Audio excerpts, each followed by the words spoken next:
Hello, everybody. Magandang gabi po sa bawat isa sa atin.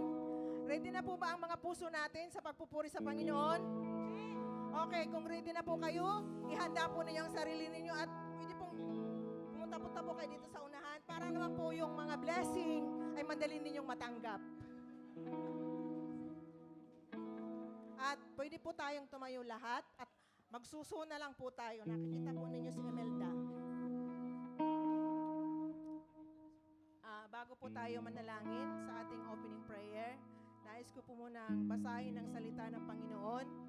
At alam ko na ang bawat isa sa atin ay naririto, hindi po sa anumang bagay, kundi naririto po tayo para po ihanda ang ating puso at isipan at ang ating pong mga katawan sa pagpupuri sa Panginoon. Amen po ba? Amen. Tayo po ay magbasa ng salita ng Diyos. Nais kong basahin sa Romans 12 verse 1 to 2.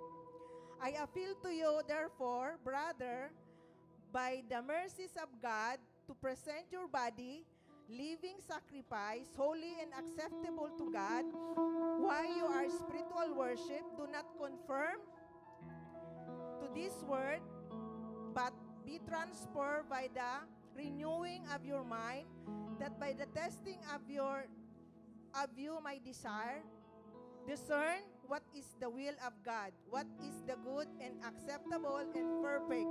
Let's pray. Tayo po ay manalangin. Heavenly Father, we come before you with hearts full of gratitude and praise. Thank you for your amazing grace, your unfailing love, and the gift of salvation through your Son, Jesus Christ. We acknowledge that apart from you, we can do nothing. And today we surrender ourselves completely to your will. Lord, we invite the presence of the Holy Spirit to move freely in this service. Fill this place with your power and glory. Open our hearts to receive your words, transform our lives, and draw us closer to you. We pray for our main pastor, Pastor Avam. Anoint him afresh with the Holy Spirit. Give him wisdom, strength, and boldness to preach your word with power and truth. Use him as a vessel to bring encouragement, conviction, and spiritual growth to your people. Father, we also pray for every member of the congregation. Touch every heart, meet every need, strengthen the weak, encourage the discouraged, and renew our faith. Let no one leave this place the same way they came. We lift up the worship team before you. Bless and anoint every singer, musician, and servant. May their worship and pleasing to you and lead us into a deeper encounter with your presence. Let every song glorify Jesus and prepare our hearts for your word. Lord, have your way in this service. Let lives be changed, heart be healed, souls be saved, and your name will be exalted above else. We ask all these things in the mighty name and powerful name of Lord and Savior Jesus Christ. Amen. Magandang gabi po sa lahat. Kamusta po ang bawat isa? Tonight po, it's our time na sa gitna man po ng ating mga challenges sa mga nagdaang linggo. But then, huwag nating gawing balakid ito upang purihin natin ang ating Panginoon. Amen? Pwede po nating sabihin sa ating katabi, you are blessed because you came. Amen? So, purihin po natin ang ating Panginoon. Let's focus our mind and our heart. Praise our God. Hallelujah.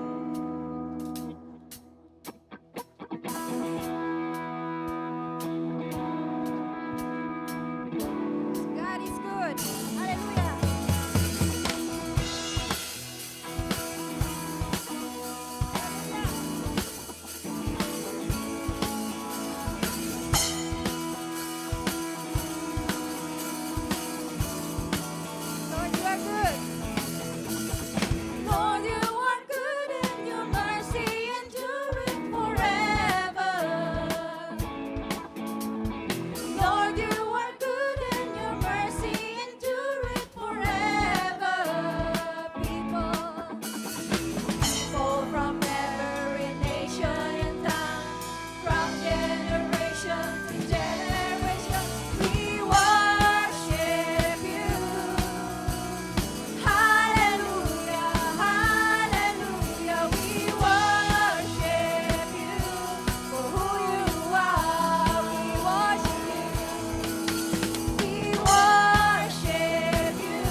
hearts as we continue to worship the Lord. This song po is reminding us how our life is every day as we struggle. As they said, we never walk on water like Peter or feel the waves beneath our feet. But the Word of God, when we receive and we have faith, even on ocean's deep, lagi tayong inaakay ng Panginoon pa itaas. Amen po ba? So, let's feel this song po na ito yung ating personal song din sa Panginoon. Because of our faith, we are here today. Not because we are good, but because God is good in our lives.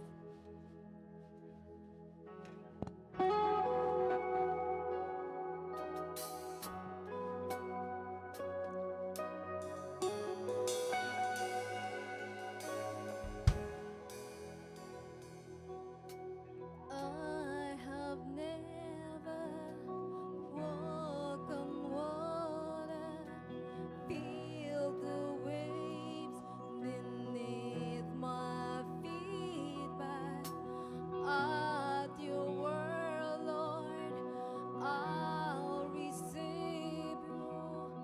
Be to walk on oceans deep. And I remember how you found me in that very same place. All my failing surely would have drawn me, but you made a way. You are my freedom, Jesus. You're the reason I'm kneeling again at your throne. Where would I be without you? Here in my life, here in my life.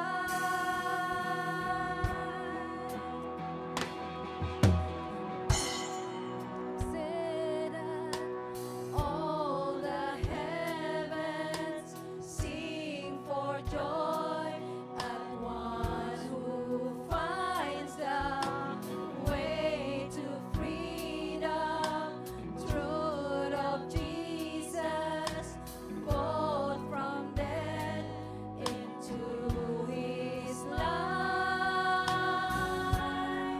And I remember how you saw me through the eyes of your grace. Through the course was your beloved for me. Still you made a way. You are my freedom, Jesus. You're the reason I'm kneeling again at your throne. Where would I be without you? Here in my life, here in my life. You are my freedom, Jesus. You're the reason I'm kneeling again at your throne.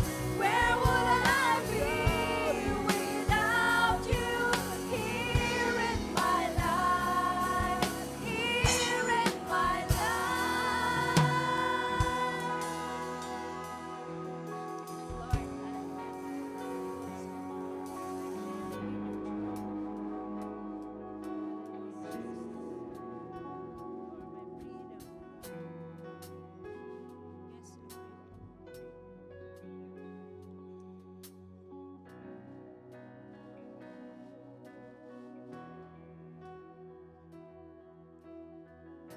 Yes, Lord, you are our living hope, O God. Patuloy ka namin, Panginoon, pupurihin at sasambahin, Panginoon, sa aming pong buhay. Tanging kayo lamang, Lord, ang maitaas sa aming pong kalagitnaan, O God. Kaya Maraming salamat, Panginoon, sa pagkakataon na ito, Panginoon, na ikaw ay purihin, sambahin sa Espiritu at katotohanan, O God.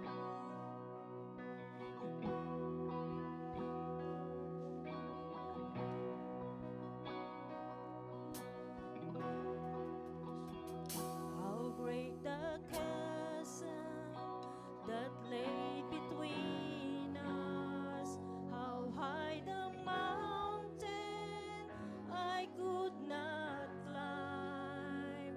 In desperation, I turned to heaven and spoke your name into the night. Then through the darkness, your loving kindness tore through the shadows of my soul. The work is finished, the end is written. Jesus Christ, my living hope. Who could imagine so great a mercy? What heart could fathom such boundless grace? The God of the ages stepped down from glory to wear my sin and bear my shame. The cross is spoken, I am forgiven. The King of Kings calls me his own. Beautiful Savior,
Hallelujah! Purihin ka, Panginoon. Salamat, O Diyos, sa iyong pagmamahal. Salamat, Panginoon, sa iyong walang hanggang pagmamahal, Panginoon, sa bawat isa sa amin, sa iyong simbahan, sa iyong iglesia. Tunay nga, O Diyos, na kami po ay nagpupuri, sumasamba at nagpapasalamat, Panginoon, sa inyo sa pagdadala nyo sa aming mga panyapak sa lugar nito upang kami na iyong mga anak, ang pamilya ng The Filipino Christian Church of Dubai, to worship you, to lift your name on high, Panginoon, at ihayag sa buong mundo that Jesus Christ is our King, is our Lord, our Savior, our living hope. O Panginoon, kami nga po, O Diyos, ay nagagalak na kami ay naririto at lumalapit kami, Panginoon, sa inyong banal na trono, O God, ng may pagpapakumbaba at inaamin ng aming mga pagkukulang, ang aming mga pagkakasala, ang aming pagsalansan, Panginoon, sa inyong mga salita, sa aming hindi pagsunod, Panginoon, sa inyong mga kagustuhan, sa inyong kalooban. Dalangin nga po namin, Panginoon, na patuloy niyo po kaming patawarin at kalinisin, Panginoon, sa bawat pagkukulang, bawat pagkakasala na naming nagawa, Panginoon, laban sa inyo. Salamat, Panginoon, sa inyong walang hanggang pag-ibig, sa inyong walang hanggang pagmamahal, O Diyos. At kami ay nakakalapit, Panginoon, at kami ay nakakatawag sa inyo bilang aming Ama. Salamat sa ultimate sacrifice ng aming Panginoong Hesukristo. That through His death, Panginoon, kami ay may buhay na walang hanggan. Through His sacrifices, kami, Panginoon, ay may kalayaan. Thank you, Panginoon, for this freedom. Salamat, Panginoon, na truly, through Jesus Christ, kami ay malaya, Panginoon. Malaya, Panginoon, at kami ay pinakawalan niyo, Panginoon, sa bihag ng kasalanan. Kami ay pinatawad niyo na, Panginoon. Salamat, O Diyos. Panginoon, sa gabi pong ito, amin pong inaalala ang aming mga kababayan, Panginoon, sa Pilipinas, especially those who were affected by the recent earthquake. Panginoon, hanggang ngayon, marami pa rin po ang hindi nakikita. Marami pa rin, Panginoon, ang hindi pa nakukuha, Panginoon, at nakikita ng kanilang pamilya. Dalangin nga po namin, O Diyos, na kayo po ang patuloy na kumilos, Panginoon. Gamitin, Panginoon, ang aming pong gobyerno, Panginoon, to truly, Panginoon, ay mag-serve po, Panginoon, sa aming bansa, O God. Nawa, Panginoon, ay magkaroon po ng unity sa aming bansa, O God. Isang tabi, Panginoon, yung politika. At tunay nga, O Diyos, na magkaisa bilang isang bayan, bilang isang Pilipino, bilang isang mamamayan, na may pagpapahalaga sa bawat isa. Dalangin nga po namin, Panginoon, na sa kabila ng mga paghihirap na nararanasan ng aming bansa, patuloy na tumawag ang bawat isa sa inyo, O God. Tunay, O Diyos, na kayo po ang magbigay ng kapayapaan sa bawat isa. Kayo, Panginoon, ang tumugon sa kanilang mga pangangailangan, sa kanilang mga pangamba. Kayo, Panginoon, ang siyang maitaas, Panginoon, sa kabila ng mga pagsubok na ito.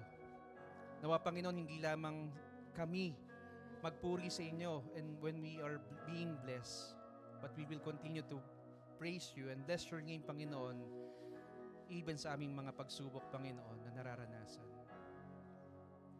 Panginoon, dalangin po namin, O Diyos, ang aming mga kapatiran na dumadaan sa banig ng karamdaman. We pray for Ninang Jane. We pray for Brother Ezekiel, ang anak po ni Sister Rosa. Kay Sister Rosa, Panginoon. Lord, dalangin po namin, O Diyos, na kayo po ang umabot, Panginoon, sa kanila. We pray for your miracle healing power to be upon their lives, Panginoon. And we pray, Panginoon, for your will, O God.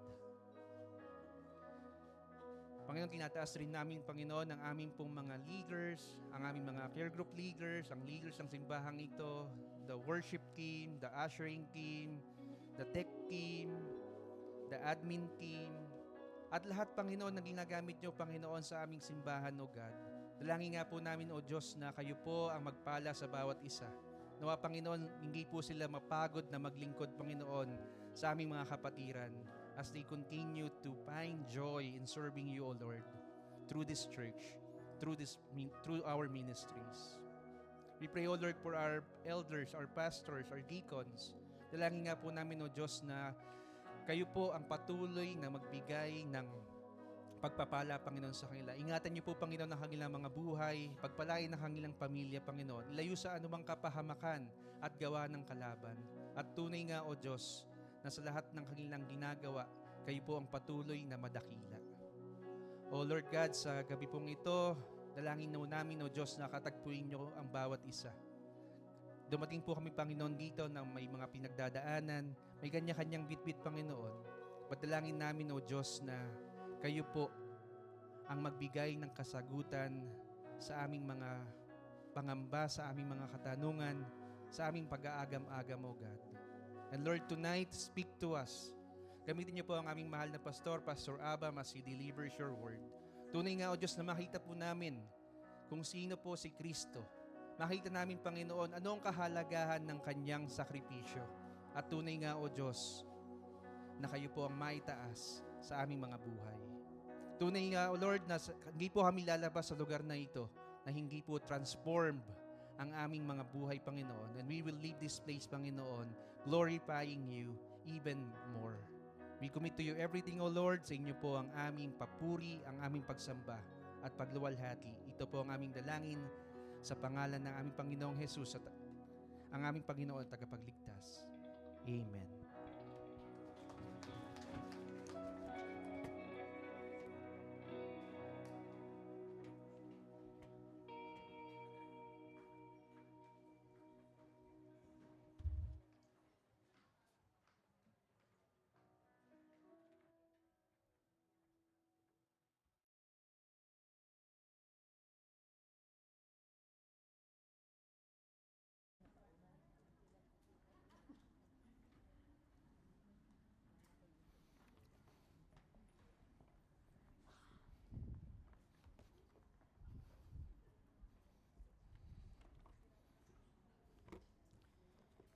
Isa pong mapagpalang gabi sa bawat isa sa atin. Kamusta po ang bawat isa? Sa ating pong mga kaibigan at bisita, welcome po to the Filipino Christian Church of Dubai. And for those who are joining us online, muli isa pong mapagpalang gabi sa bawat isa sa atin. At last time, tayo po ay patuloy na nag-aaral sa ating pong serye sa Gospel of Mark. And last week nakita po natin kung papaanong ipinakita ni Peter yung kanyang confession when he said, "You are the Christ," o ikaw ang Kristo. And for the first time, nakita po natin na slowly the disciples began to see Jesus more clearly. Pero makita po din natin that as we go through the narrative, na yes, seeing Jesus partially is beneficial, it's good for them to understand who He is. Pero it's also still dangerous in a sense that you are just seeing a part of it. And the disciples understood that Jesus was the Messiah because this was the confession of Peter. Kasi sabi niya, "You are the Christ." But they did not understand yet what kind of Messiah that He would be. Because for the Jews during that time, they were expecting victory without suffering. They were looking for glory without rejection.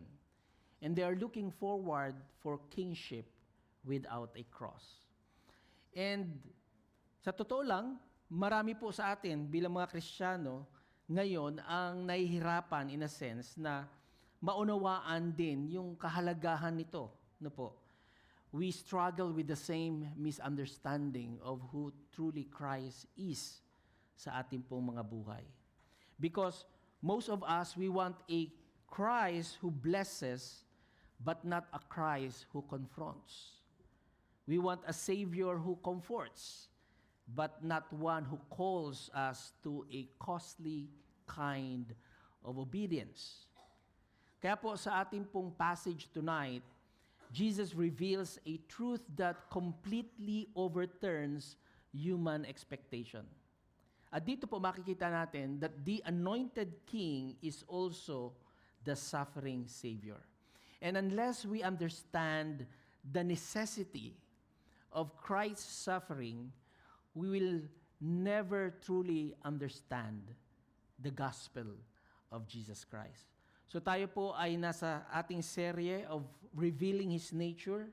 At tonight, we'll be looking as the context of Jesus being the suffering Savior. Inanyan ko po ang kapulungan na tumayo as we read God's Word that is found in the Gospel of Mark chapter 8 verses 31 to 33. And He began to teach them that the Son of Man must suffer many things and be rejected by the elders and the chief priests and the scribes and be killed, and after 3 days rise again. And He said this plainly. And Peter took Him aside and began to rebuke him. But turning and seeing His disciples, He rebuked Peter and said, "Get behind me, Satan, for you bear not setting your mind on the things of God, but on the things of man." May the Lord add His blessing upon the reading of His word. Tayo po ay manalangin. Our Heavenly Father, we thank You for the privilege of hearing Your word again tonight. So Father, as we open the scripture, we ask that You would remove every false understanding that we have about Christ, about discipleship. Turuan nga po kami, O Diyos, na hindi lamang hangaan ang aming Panginoong Hesus bilang hari ng mga hari. Ngunit turuan Niyo po, O Diyos, ang bawat isa amin na unawain Siya bilang ang nagdurusang tagapagligtas na kusang ibinigay ang Kanyang sarili para sa aming mga kasalanan. Father, open our eyes to see the glory of the cross. Humble our hearts before Your truth. Strengthen us, O Lord, to follow Christ faithfully even when obedience is costly. May Your Spirit illuminate our minds and transform our lives. In Jesus' name we pray. Amen. Tayo pong lahat ay makaupo na.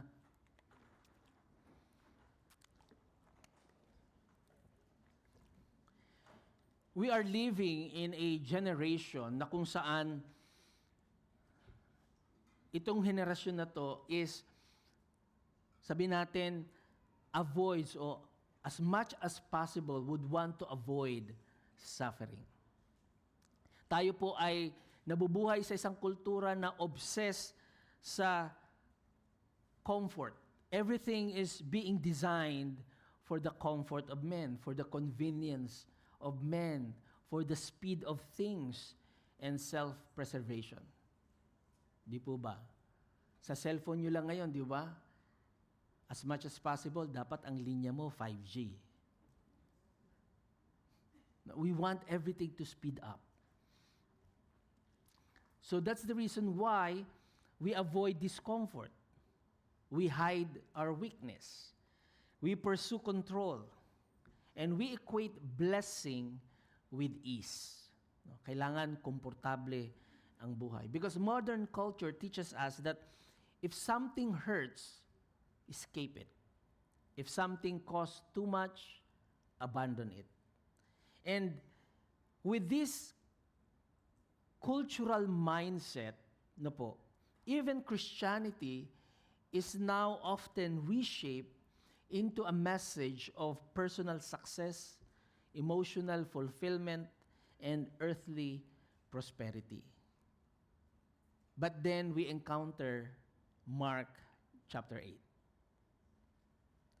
And instead of announcing immediate triumph, dito makita natin that Jesus speaks plainly and openly about suffering, about rejection, about death, and resurrection. And this news was shocking sa kanya pong mga disipulo because their vision of the Messiah had no room for weakness. Hindi po yun ang kanilang pananaw because from thousands of or hundreds of years na po bago dumating ang Panginoong Hesus during that time, no po, from the patriarch, the Messiah in vision is a conquering king. Yun po ang kanilang envision. Not a suffering, rejected, and a person that's going to die on the cross. And yet, the very center of God's salvation plan is this: the Savior would suffer. Sa sentro, sa plano ng Diyos, makita natin dito, ang tagapagligtas ay kailangang magdusa. John Stott famously wrote, sabi niya, the concept of a crucified Messiah was utter nonsense to the ancient world. No, dito po makita natin parang isang kalokohan, isang kapararakan during that time to see a Messiah that's going to be crucified. What kind of deliverance is that? That you need to be crucified on the cross. No. So hindi ito yung kanilang Savior na hinahanap. And yet, the cross is not an interruption of God's plan, but rather it is the fulfillment of God's plan. So I propose to you tonight that Jesus reveals himself as the true Savior by embracing the suffering necessary to accomplish God's redemptive plan, confronting every human attempt to seek glory without the cross. So why must the Christ suffer? And why do human hearts resist this truth? Bakit nga ba kailangang magdusa ni Kristo? At bakit nga ba nilalabanan ng puso ng tao yung katotohanan ito? Why do we resist this truth? And Mark answers this by revealing three realities concerning the suffering Savior. Una, makikita po natin sa verse 31a, the divine necessity of Christ's suffering. Ang sabi doon, and he began to teach them that the Son of Man must suffer many things. So dito po makita natin, ito yung unang direction na kung saan Jesus directly predicted yung suffering niya. Notice the word must. No? Sabi doon, must. Jesus does not say might suffer or could suffer or unfortunately suffer. No po? Kasi malimit natin ginagamit yung unfortunately. Unfortunately, ito yung nangyari. No.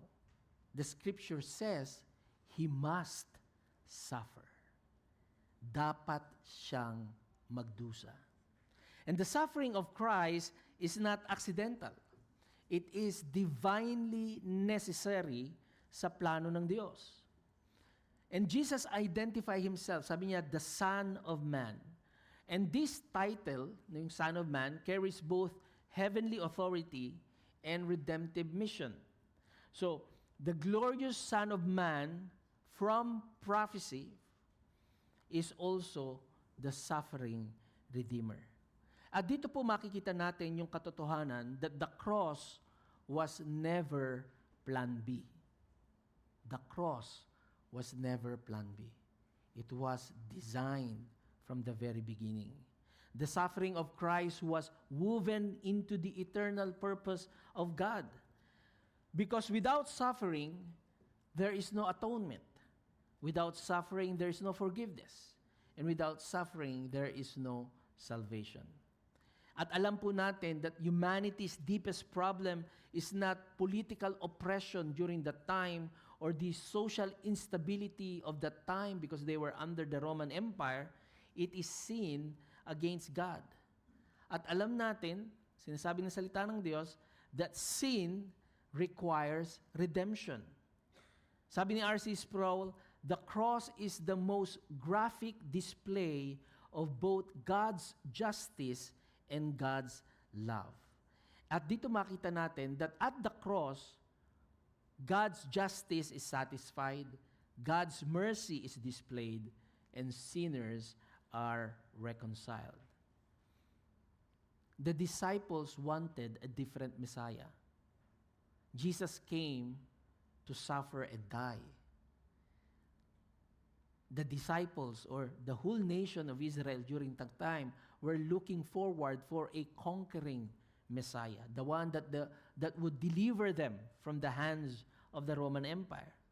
Pero dito makita natin, Jesus came first as a suffering Savior. Kaya pakitanong niyo po yung katabi ninyo, anong uri ng Kristo ang hinahanap mo?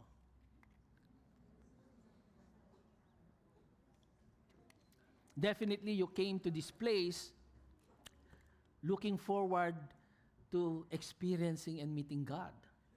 But what kind of Christ are you looking for tonight? So para po yung imagine a surgeon na kung saan he must wound in order to heal. Isipin nyo na lamang po, no? Meron kayong imimit na surgeon, kailangan niya muna kayong sugatan para kayo ay gumaling. Right? That's the purpose of the surgeon. Kailangan niya munang hiwain something, di ba? Para alisin yung bagay sa loob ng iyong katawan para ikaw ay gumaling. And if you are watching mga TV series na especially related sa medicine, di ba? Some people would not want to watch that dahil very painful, for some even violent, no? Na pag nahiwa, sumisirit ang dugo, no? But it is necessary for a life-saving restoration. And so, the suffering of Christ was the necessary means of our salvation. If you have watched the movie The Passion of the Christ, di ba? You would see the agony, the brutality of the suffering that he needs to endure. And that was necessary. So bilang isang mananampalataya, many of us resist yung tinatawag nating mga painful season sa ating mga buhay. Because usually we assume suffering as something of God abandoning us or God punishing us. Pero makita natin in reality, Christ Himself walked the path of suffering, pero yung kanya pong suffering is in obedience to the Father. At alam po ba natin na ginagamit minsan ng Diyos ang ating pong pagdurusa, una, to humble us, to teach us, to refine us, to deepen our faith, to expose idols, to teach dependence. Kanina sa men's fellowship, ito rin yung aming pinag-aaralan, but a different text, which is in Job. Na po. That sometimes we endure or we go through suffering so that others will learn from it. At ang sabi nga namin, hindi ba unfair yun? Ikaw magsasuffer para iba ang matuto sa iyong suffering. And sometimes the Lord allows those things to happen. And many of us went through this. Bawat isa po sa atin dumaraan sa iba't ibang uri ng suffering. Maybe you lost your job, 6 na buwan, 1 taon, 2 taon, still looking for work. Or you have experienced betrayal from your friend or from your family. Or you have faced prolonged hardship. And you question the Lord, how long? And somehow we immediately assumes God must not care about me anymore because it seems that God has been silent and God has abandoned me during this period in my life. But the scripture will always shows us that often God is shaping spiritual maturity through trials that comfort never could produce. Sino po rito ang mainitin ng ulo? Taas ang kamay. Ako, mainitin ang ulo ko. Hindi halata. No? Yes, very short ang fuse ko. When I'm growing up, pag meron akong kalaro na hindi ko gusto, binabalibag ko. Kahit babae. Nung maliit ako, hindi ngayon.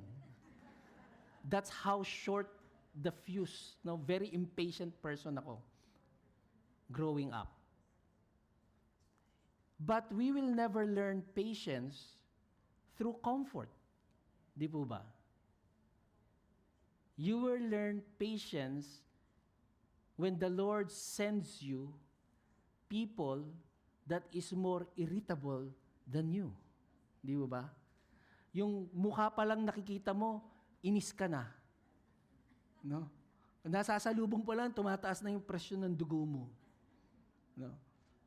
That's how the Lord teaches you how to be patient, how to be meek, how to be kind, how to be gentle, how to be more loving. That's how the Lord changes us. It's not through comfort. Di ba? We never learn to endure things through a comfortable life. The reason why you have to go through hardship is for you to endure. Yun ang purpose po ng trials, ng difficulties. Kaya, pakisabi nyo sa katabi nyo, kapatid, okay lang na mag-suffer ka.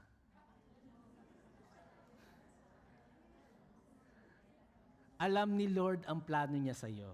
Yan. Yun ang karugtong nun. Okay lang that we go through these things. Church, faith grows not only in victories, but in endurance. Kaya makita natin, balanse ang ating Panginoon. The Lord will allow you to grow in the context of blessing, but the Lord will also allow you to grow in the context of wanting, no? Yung nagkukulang. And that's the reason why you will learn at the end how Job worshiped God. The Lord gives, the Lord takes away. Blessed be the name of the Lord. So nakita nyo, ganun tayo tinuturuan ng Panginoon. So bilang isang iglesia, we must resist presenting Christianity as merely path to earthly success. So never share the gospel with a promise na alam mo, pag naniwala ka lang kay Kristo, sagot niya lahat ang problema mo. That's a false gospel. Kasi wala kang makikita sa scripture na nagtuturo ng ganon. Pwede mong sabihin, pag nagtiwala ka sa ating Panginoon, He is faithful to all of His promises. Yun ang totoo.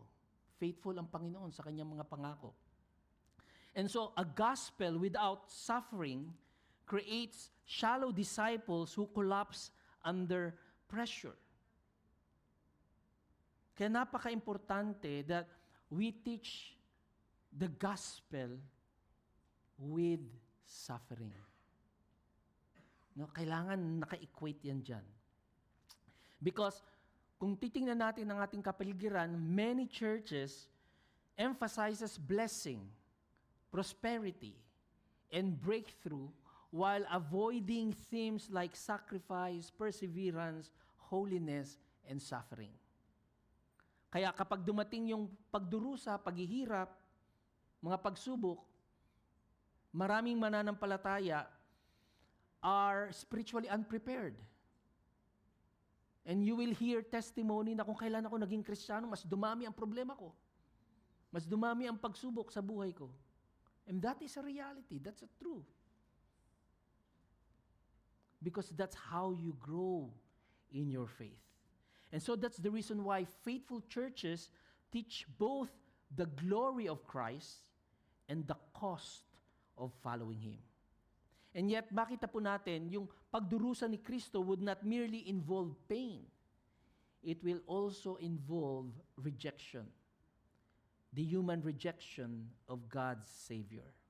At ang sabi doon, he will be rejected by the elders and the chief priests and the scribes. Dito makita natin, Jesus predicts rejection from Israel's religious leadership. Imagine mo, hindi niya sinabi he will be rejected by the people. He will be rejected by the authority of that time. Hindi lang authority, the religious authority, the religious leadership. Imagine they're waiting for the Messiah, but they will reject the Messiah themselves. Hindi nila na-recognize that Jesus was the Messiah. It was Peter who said, "You are the Christ." Sino ba si Peter? Isang mangingisda. No? Kung ibabase natin sa kapanahunan natin ngayon, hindi nakapag-high school, hindi nakapag-college. Mangingisda. So the very people expected to recognize the Messiah would reject him. Bakit po? Because when we look at the narrative, di ba, from Mark chapter 1 to Mark chapter 8, makita natin, Jesus confronted these religious leaders. He confronted their pride, he confronted their control, he confronted their false righteousness, he confronted their expectations. And so, the problem was not the lack of evidence, the problem was hardened hearts. He has done miracles upon miracles. Preach from the scripture. And yet the religious leaders fails to recognize him as the Messiah. And another reality about this is because humanity, tayo po, naturally resists a Savior who exposes sins and demands surrender. And the religious leaders during that time preferred power over repentance. They preferred tradition over truth. They preferred self-righteousness over grace. Remember yung parable ng Panginoon that there's a Pharisee standing up and then sabi niya, "Lord, thank you. Hindi ako kagaya ng tax collector na to. Ito, marami itong kinurakot sa BIR. Ako, naglilingkod sa'yo." And sometimes we have that kind of mindset. Sinclair Ferguson, sinulat niya, "The human heart does not naturally oppose religion, it opposes grace." Why? Because grace destroys human boasting. And the reality is this: the cross declares you cannot save yourself. And that's the reason why the cross was there. Jesus needs to die on the cross. At ang mensaheng ito is going to be rejected, resisted, kapag proud ang ating puso. Kaya pakitanong niyo po yung katabi mo, "Kapatid, proud ba ang puso mo ngayon?"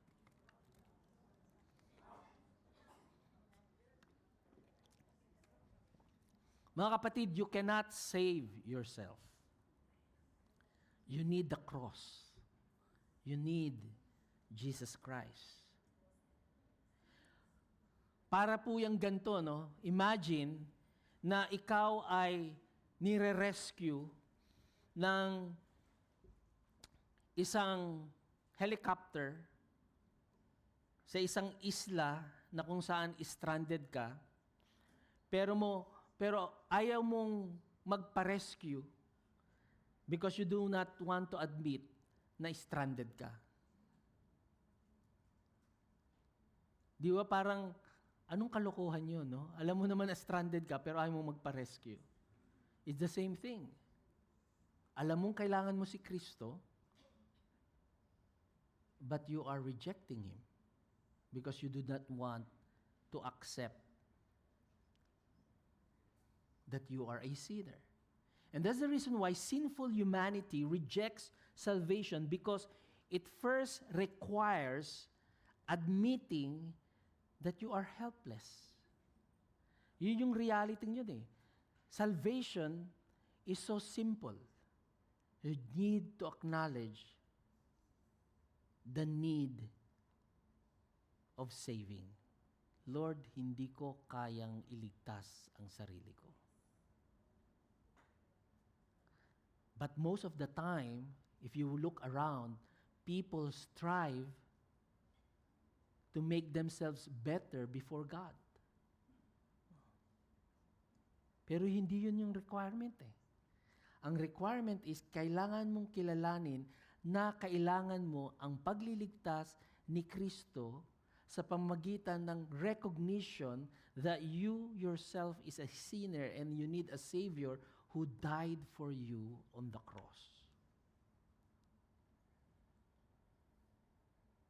And pride still blinds people today. Many reject Christ not because the evidence is weak, but because surrender is costly. Ang pagpapasakop kay Kristo ay may kaakibat na cost. And that's the reason why when we share the gospel, when we present the gospel to people, some people will reject it. Some people will say, I don't have time for it.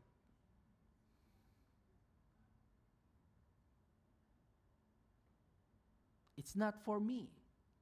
Why? Because there is a cost involved. Mga kapatid, someone may intellectually acknowledge Christianity and yet refuse to repent because doing so would require surrendering sinful relationships, surrendering your ambition, surrendering your lifestyle choices. Mga kapatid, when you follow Christ, when you put your faith in Christ, the Lord expects something from us. And that is absolute obedience. Kaya makita natin, when you look at the narrative in the scripture, whether it's in the Gospel of Mark, John, or Luke, or Matthew, and even both the Old and the New Testament, makita natin, palaging hinihingi ng Diyos ang obedience. That's why, sabi niya, obedience is better than sacrifice. You can be involved sa lahat ng activities ng iglesyang ito. Multitasking ka, usher ka, mamaya akyat ka rito, praise and worship ka, tapos punta ka sa likod dahil may gagawin ka pa. Talagang everything. Involved ka pa sa care group, no? Kasama ka pa sa evangelism. Talagang involved ka, hindi mo na hindi mo na alam kung saan mo isisiksik ang sarili mo sa dahil ng involvement mo. That is sacrifice. Being involved in many activities. But if you do not have obedience, meaning absolute obedience, not partial obedience, walang saysay ang sacrifices mo. And that's the meaning of the cross. And we as a church must beware na we cannot replace the gospel truth with cultural approval. Kasi sometimes, we soften the truth so as not to offend. No? Medyo binababaan natin yung timpla, no? Yung bigat ng katotohanan. But we have to remember, truth is constant. Hindi po yan nag-iiba. Lumamig, uminit, iisa ang katotohanan. And we need to share the wholeness of that truth.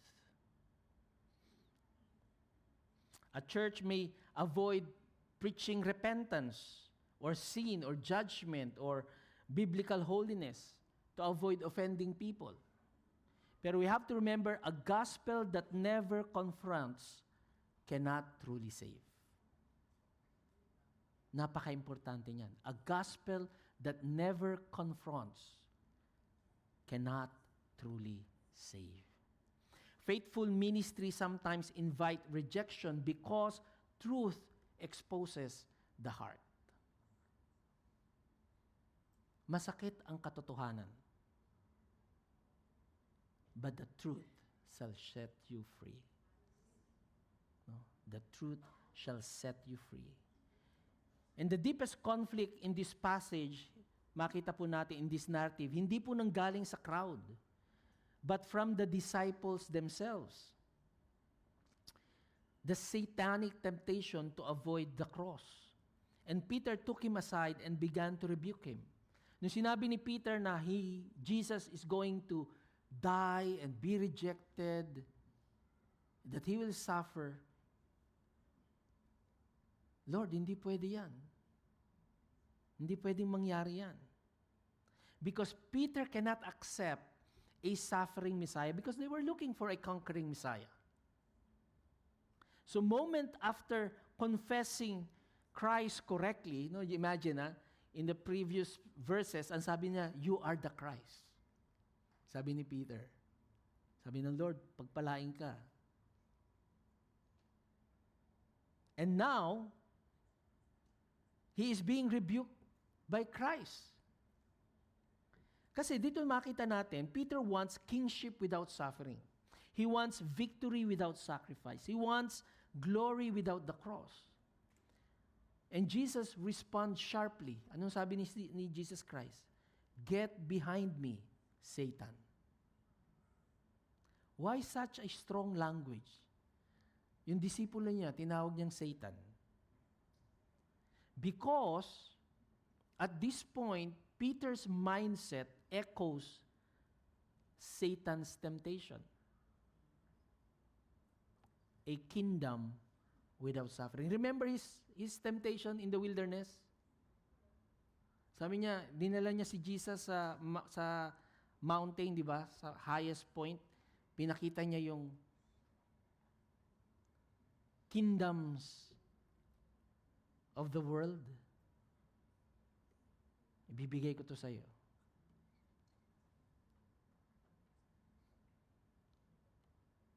Sambahin mo lang ako. And that is not the kingdom that Jesus is going to establish. And the greatest danger for us is not open hostility to Christ, but a distorted discipleship that rejects the cross. Sabi ni Dietrich Bonhoeffer, ito yung kanyang warning, when Christ calls a man, he bids him come and die. That's the truth. When Jesus calls you, he calls you to die to yourself,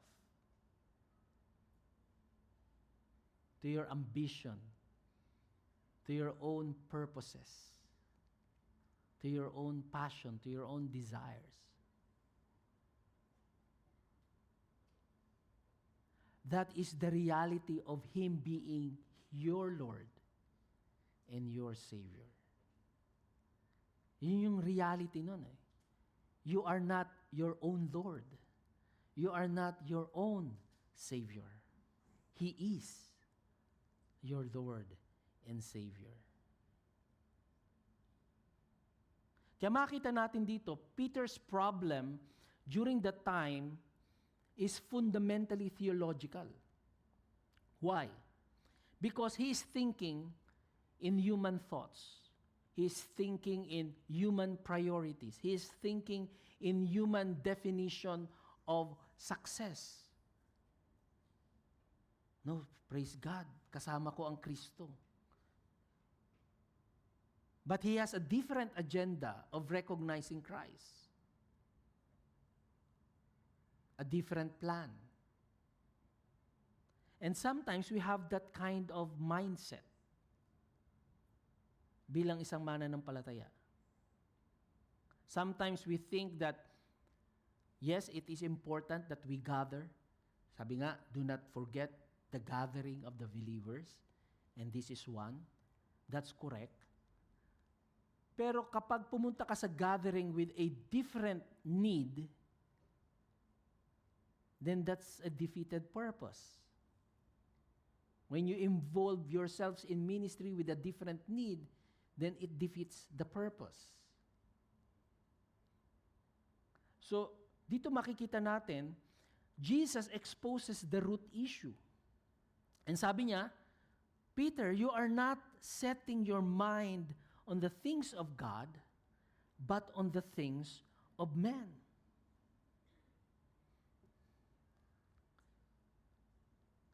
Para bang, imagine niyo na lang si Pacquiao, di ba?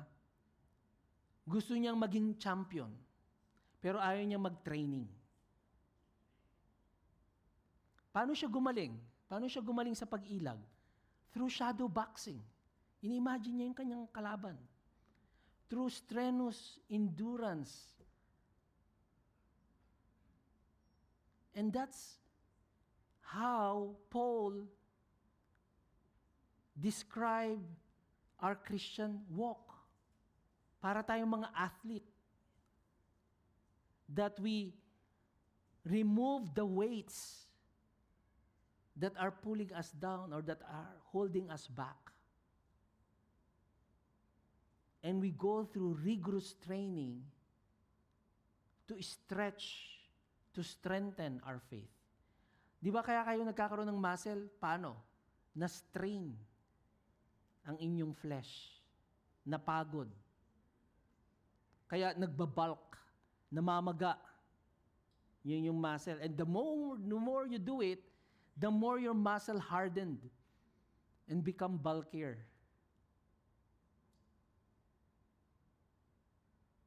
That's how faith is.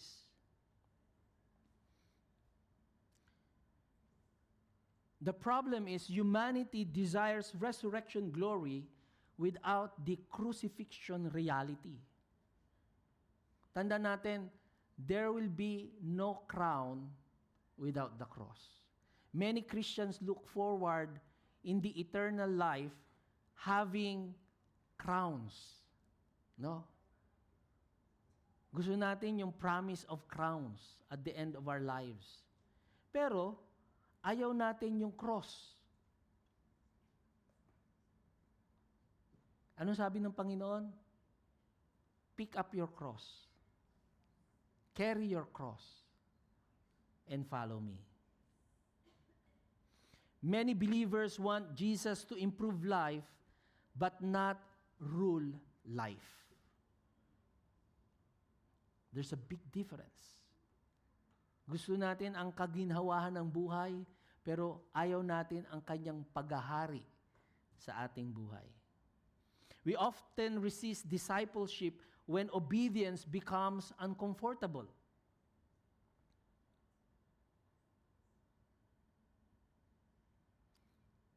Madaling sundan si Kristo kapag magaan ang buhay. Pero tanda natin, ang tunay na pananampalataya ay pananampalataya na ikaw ay nananatili kahit sa gitna ng pagdurusa. That is true faith. A Christian may gladly serve God while life is stable, but withdraw from obedience once faithfulness threatens comfort, threatens reputation, threatens your finances, or threatens your relationship. Genuine discipleship embraces Christ even when obedience is costly. And so the church must reject triumphal Christianity that promises glory without sacrifice. And that's the reason why makita natin there are so many ministries that market Christianity primarily as a solution for success, a solution for healing, influence, or personal fulfillment while neglecting repentance, holiness, and endurance. Tandaan natin mga kapatid, Christ calls His people not merely to comfort, but to costly faithfulness. Tinatawag ni Kristo ang kanyang mga disipulo, hindi lamang po para tayo po ay magkaroon ng kagalakan, kundi makita natin ang kahalagahan ng katapatan. There is a cost that is involved. Ano sabi ni David? I will not offer anything that costs me nothing. Your obedience will always cost you. Discipleship will always cost you. Kaya hindi natin pwedeng sabihin that as a follower of Christ, we are just looking forward for the blessing. Kailangan natin makita rin yung pagtuturo ng Diyos sa atin. Because that's how God builds us, mature us. So if we pray, Lord, patatagin mo ang aking pananampalataya, you are asking God, Lord, push me to the limit. That's the meaning of that. At yan yung panalangin ko araw-araw sa bawat isa sa inyo. Kaya pag dumanas kayo ng pagsubok, sinagot ni Lord yung panalangin ko. Yeah, I always pray in the morning that, Lord, strengthen the faith of your people. Increase the passion in their hearts for your word and for their obedience to you. Why? Because that's how we will grow to know and appreciate Jesus as our Lord and our Savior. And that's why in Mark chapter 8, Jesus reveals the true nature of His mission. Tunay, He is indeed the Christ. He is the Anointed One. He is the King. Pero ipinakita niya rin sa ating pinag-aralan that He is also going to be rejected. He's going to suffer. He's going to be crucified. The disciples wanted a Messiah who would destroy their enemies during that time. But instead, Jesus came first to save sinners. And the shocking truth of the gospel is this: our salvation requires the suffering of the Son of God. Yung daw pong ating kaligtasan ay nangangailangan ng pagdurusa ng anak ng Diyos. Mga minamahal kong kapatid, do not follow a version of Jesus created by human preference. No. Hindi pwede si Jesus pang Sabado lang, pang Sunday lang. No. Jesus must be the Jesus that you obey and worship and follow in every moment of your lives. Follow the Christ that is revealed in the Scripture. A suffering Savior, a crucified King, and a risen Redeemer.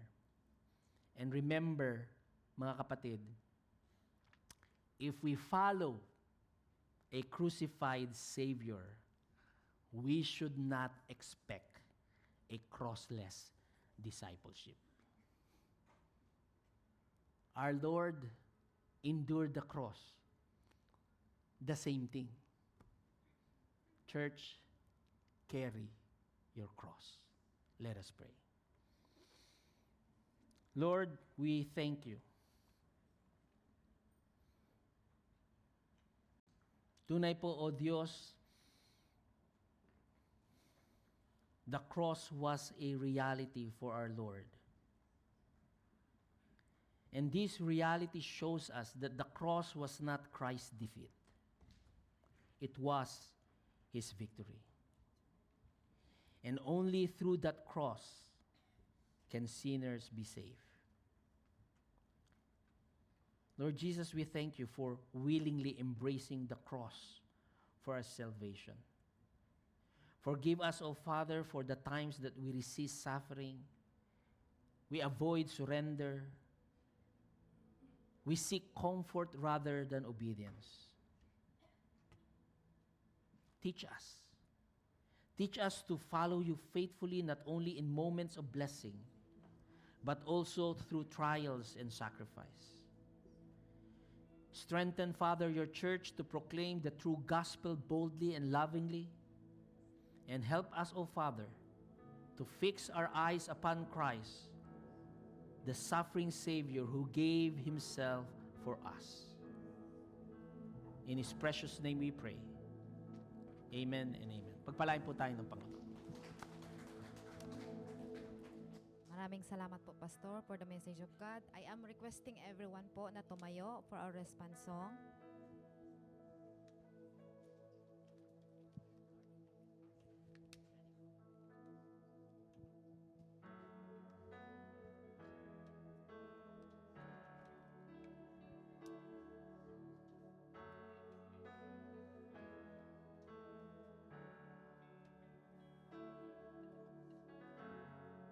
Grace of God has reached for me and pulled me from a raging sea, and I am safe on this solid ground. The Lord is my salvation.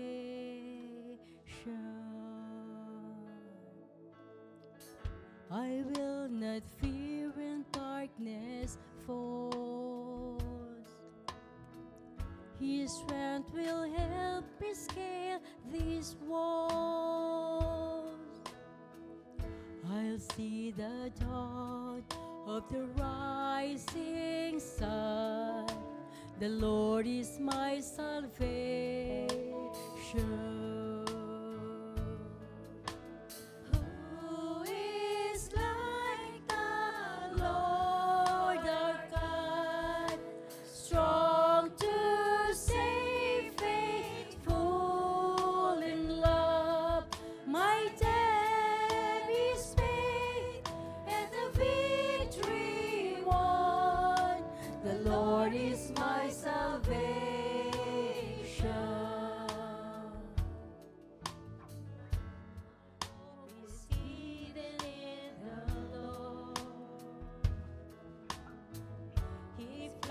His promise of His word.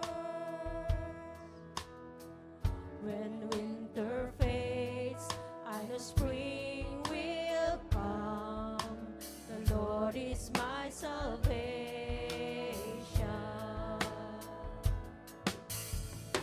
In times of waiting, times of need,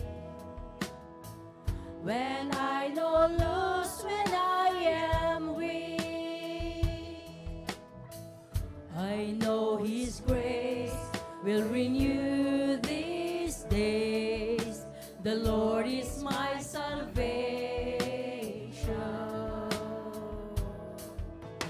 Who is like the Lord our God, strong to save, faithful in love?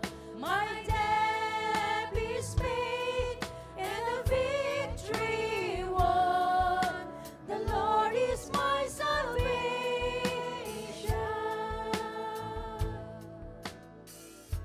And when I reach my final day,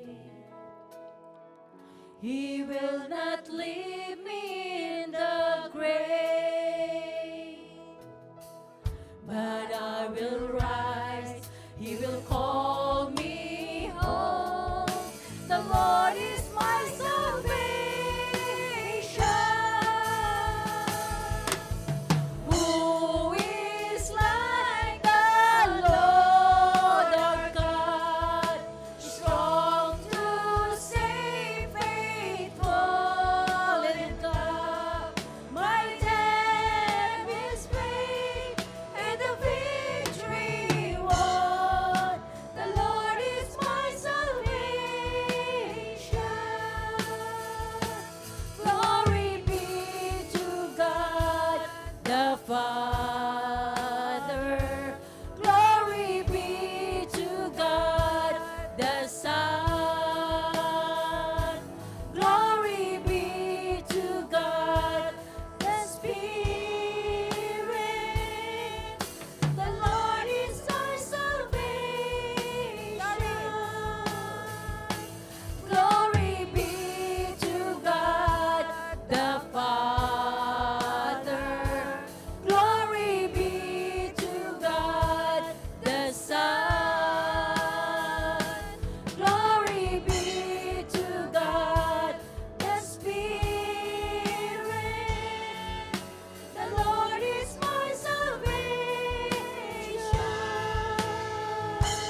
hapon po. Ngayon naman po ay dadako tayo sa handog ng kaloob para sa Panginoon. Maaari niyo pong ihulog ang inyong kaloob doon po sa box doon sa likod po.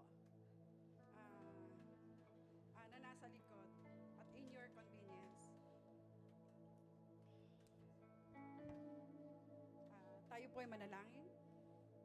Panginoon, marami pong salamat sa gabing ito.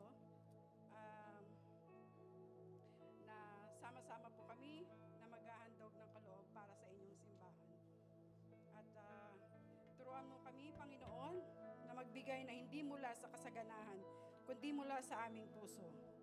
At ipalala sa amin na ang bawat handog ay isang binhi ng pananampalataya na nakaugat sa iyong salita at banal na probisyon. Lahat na ito'y dinadalangin ko sa pangalan ni Jesus. Amen.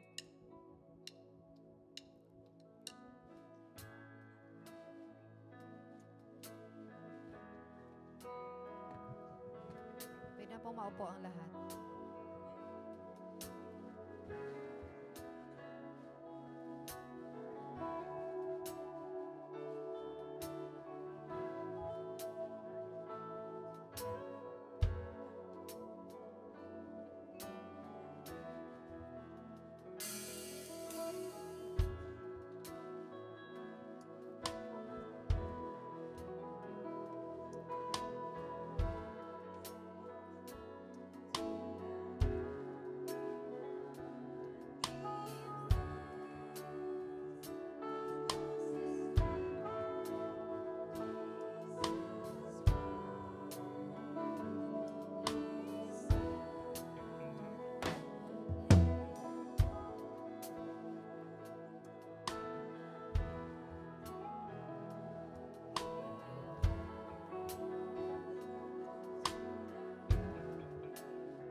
Magandang gabi po muli sa atin lahat.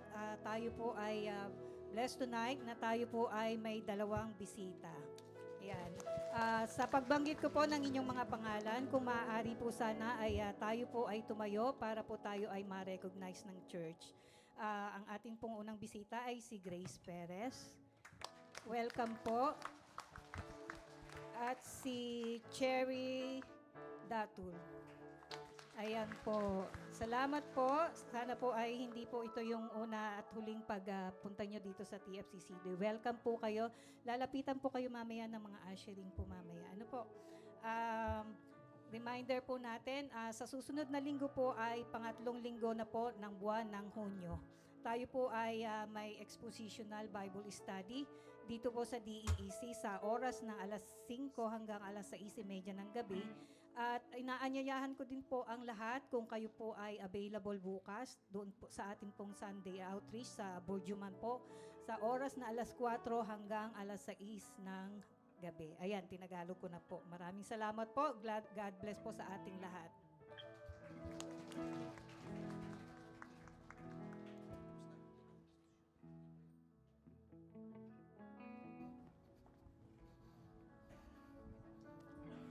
Tayo pong lahat ay tumayo. Tayo po ay manalangin. Ama naming Diyos, maraming pong salamat sa iyo pong patuloy na pangunguna at paggawa sa aming mga buhay. Indeed, O Lord, we come before you with humble hearts. Maraming salamat sa iyo pong mga salita that has revealed to us the true Christ, the anointed one who come hindi lamang po para o to seek yung earthly presence, but to accomplish, Lord, ang iyo pong pagliligtas sa pamagitan ng kanyang suffering, ng kanyang sacrifice, at ng kanyang obedience sa iyong kalooban. Lord, we confess that many times we think how Peter thinks. We desire the blessings of Christ, but we struggle the way of the cross. Gusto po namin ng victory, but we don't want to surrender our lives. We want glory without sacrifice. And we want comfort without costly obedience. Panginoon, patawarin niyo kami sa mga pagkakataon na kung saan inilalagay po namin ang aming mga sariling plano o agenda above yours. Turuan niyo nga po ang bawat isa sa amin na makita that the cross was not a tragedy, but the greatest display of your love for each one of us. Remind us, O Father, that the suffering of Christ secured our forgiveness, our hope, and our eternal life. Patuloy niyo nga po, O Diyos, na pagtibayin ang bawat isa sa amin na lumalakad sa seasons of trials and difficulty. Maaring marami sa amin ang may daladalang mga kabigatan sa aming mga buhay na hindi nakikita ng bawat isa sa amin. Whether this would be health concern, financial problem, kalungkutan, and especially yung uncertainty sa kinabukasan, lalo na sa mga nangyayari sa aming kapaligiran. Panginoon, bigyan niyo nga po kami ng biyaya to trust that the same Savior who carried the cross is also the same Savior who is carrying us tonight. Help us, O Lord, not to interpret our trials apart from your faithfulness.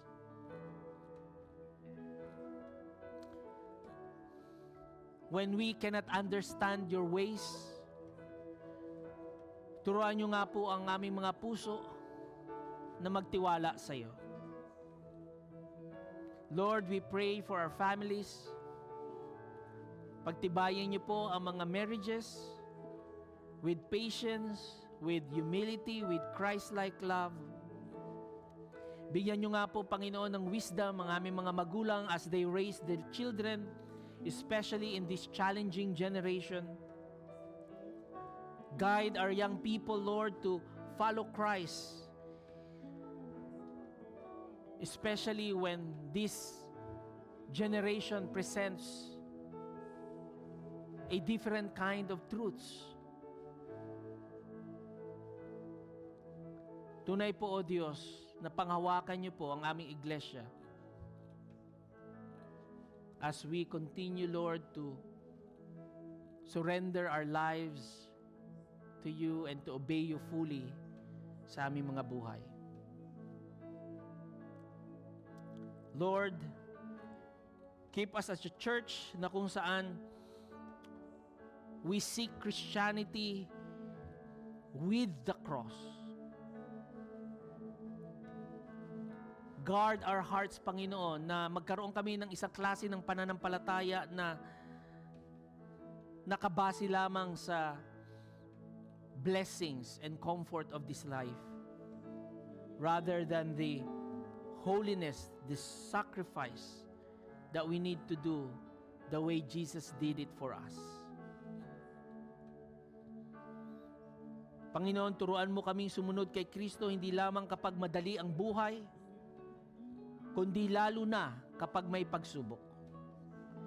Tulungan mo kami, Panginoon, na tanggapin ang iyong kalooban dahil alam naming ikaw ay mabuti at tapat. Indeed, O Lord, may our lives proclaim that Christ is worth more than comfort. He is worth more than reputation. He is worth more than everything that this world will offer. Indeed, O Lord, we ask all these things in the name of Jesus Christ, our suffering Savior and our reigning King, in whose name we pray. Amen and amen. Praise God, from whom all blessings flow. Praise Him, all creatures here below. Praise Him above, ye heavenly hosts. Praise Father, Son, and Holy Ghost. Amen.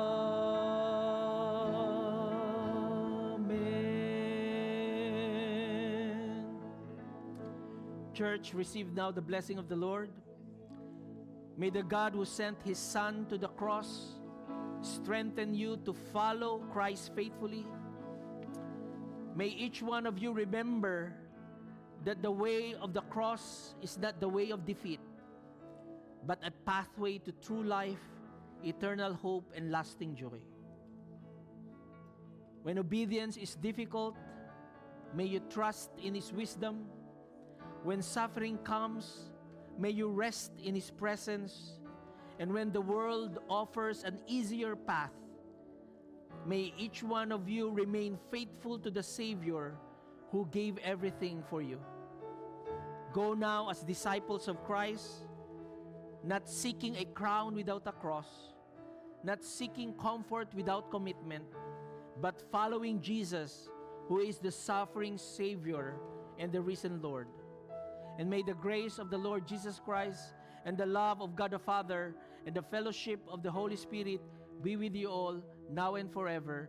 Amen and amen. Pagpalain po kayo ng Panginoon. Magandang gabi po sa inyong lahat.